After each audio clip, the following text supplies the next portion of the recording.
Well, my family started coming here in the early 1970s when my grandparents built a place on Sandfiddler. This place is very, very special, and it's meant to bring people together, to have the time of their life, and to make memories for their children. We've been to Myrtle Beach, we have been to Nag's Head, we've been Hilton Head, we've been all these places, even Tybee Island, and this has definitely been the most family-oriented. I grew up in Sandbridge. My family lived here throughout my youth. My mother still lives in Sandbridge. But virtually everybody who comes to live in Sandbridge understands that it is a vacation community, and there is a portion of the year where there will be a transient nature to your neighbor.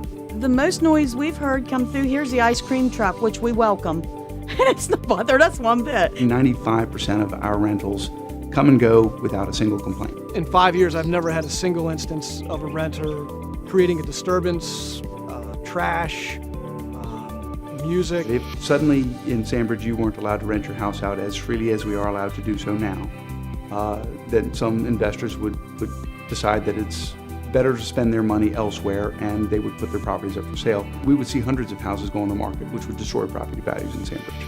Squashing what exists today in Sandbridge to try to rewind the clock, it would decimate property values, it would decimate the tax base, it would harm business, it would force people out of homes with absolute certainty.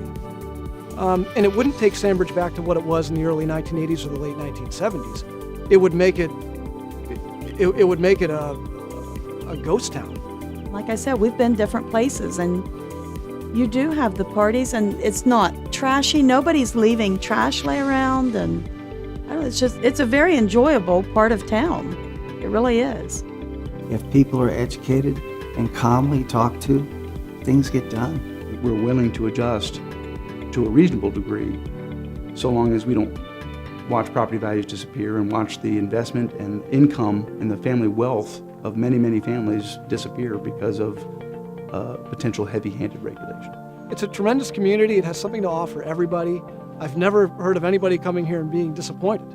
There is a place in Sandbridge for all the activities that we want to do, both residential, rental, the sports enthusiasts, the nature enthusiasts, the day trippers coming to the beach just to enjoy toes in the sand.